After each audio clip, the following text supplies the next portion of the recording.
Herkese merhaba. Veriyle Trade'e hoş geldiniz. Biliyorum, şu an ekran başında çoğunuzun aklında aynı soru var. Altın aldı başını gitti. Gümüş ralliye katıldı. Ben bu treni kaçırdım mı? Piyasalarda fırsatlar bitmez. Sadece şekil değiştirir. Finans tarihine baktığımızda değerli metaller hareketin tamamladığında veya doyuma ulaştığında paranın sanayi metallerine kaydığını görürüz. Buna sektörel rotasyon denir. Bugün duygularla değil, matematik ve makroekonomiyle konuşacağız. Altın ve gümüş iskaladıysanız üzülmeyin. Çünkü şu an sahne arkasında sessizce hazırlanan yapay zekanın ve yeşil enerjinin asıl yakıtı olan bakırı masaya yatıracağız. Bu videoyu kapattığınızda bakıra bakış açınız tamamen değişecek. Öncelikle büyük resmi, yani makroekonomik döngüyü anlamamız lazım. Altın, korkunun ve belirsizliğin fiyatlamasıdır. Savaşlar, enflasyon, Merkez Bankası, faiz indirimleri, bunların hepsi altını besledi. Peki bakır neden geride kaldı? Çünkü bakır risk iştahını ve büyümeyi sever. Dünyada faizler yüksekken sanayi yavaşlar, inşaatlar durur. Bu da bakırı baskıladı. Ama faiz indirim döngüsüne girdik. Para ucuzluyor. Ucuz para ne demek? Yeni fabrikalar, yeni inşaatlar ve artan sanayi üretimi demek. İşte tam bu noktada paranın güvenli limandan çıkıp sanayi üretimine, yani bakıra akması gereken döngüdeyiz. Tarihsel veriler faiz indirimlerinden sonra bakırın ciddi ralliler yaptığını gösteriyor.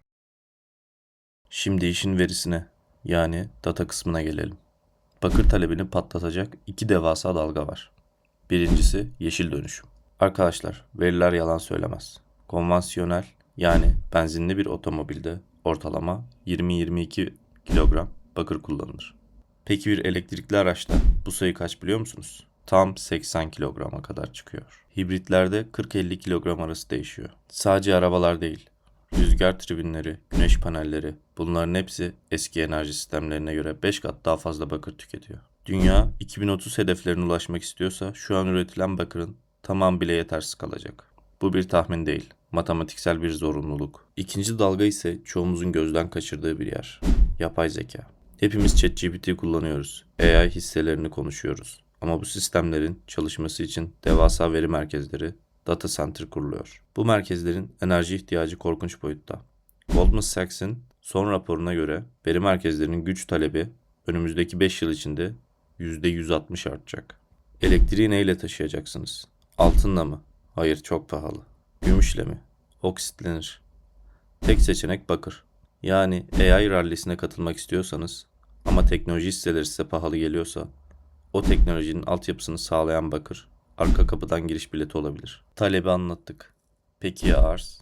Üretim ne durumda? İşte filmin koptuğu yer burası. Dünya bakır üretiminin büyük kısmı Şili ve Peru'dan geliyor. Bu ülkelerdeki siyasi istikrarsızlıklar, maden işçilerinin grevleri ve en önemlisi tenör düşüklüğü, yani çıkan topraktaki bakır oranının azalması üretim baskılıyor. Yeni bir bakır madeni keşfedip tam kapasite üretime geçirmek ortalama 15-20 yıl sürüyor. Bugün düğmeye bassak 2040'ta çıkaracağız. Analistler 2026 ve sonrasında devasa bir arz açığı bekliyor. Talep artarken arz sabit kalırsa fiyat dengeye gelmek için yükselmek zorundadır. Hikaye tamam. Bakırın arkasında bizleri heyecanlandıracak güçlü bir hikaye var. Şimdi grafiklere bakalım. Grafikler ne diyor? Ben bakırı bu kanal içinde takip ediyorum. Orta banttan red almış gözüküyor fiyat.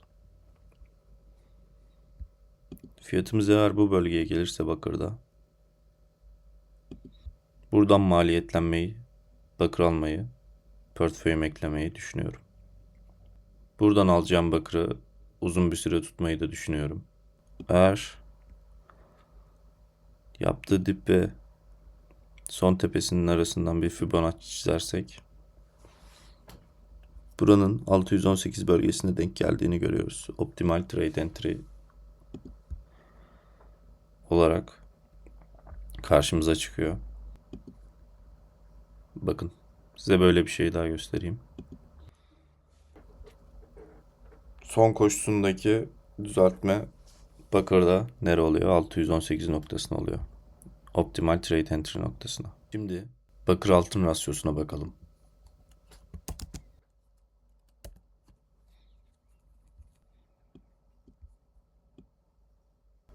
Gördüğünüz gibi bakır altına göre çok çok ucuz kalmış. Ve bakır ne zaman bu seviyelere gelse güzel bir bakır adına güzel bir düzeltme yaşanmış. Ben tekrar şu seviyeyi kazanırsa Bakır adına daha olumlu bir yol izleyeceğini düşünüyorum. Her şey bu kadar iyi gidecek mi peki? Tabii ki hayır. Biz burada analiz yapıyoruz. Hayalperestlik değil. Bakır'ın en büyük müşterisi Çin. Çin emlak krizi derinleşirse veya küresel bir resesyon, durgunluk olursa bakır talebi kısa vadede çakılabilir.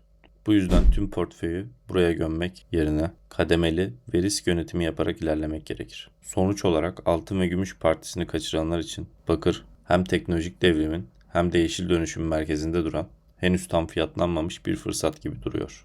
Ben stratejimi size anlattım. Peki sizce bakır yeni rekorlara koşacak mı? Yoksa resesyon korkusuyla düşecek mi? Yorumlarda tartışalım. Bu tarz detaylı analizlerin devamı için kanala abone olmayı ve bildirimleri açmayı unutmayın. Bol kazançlar.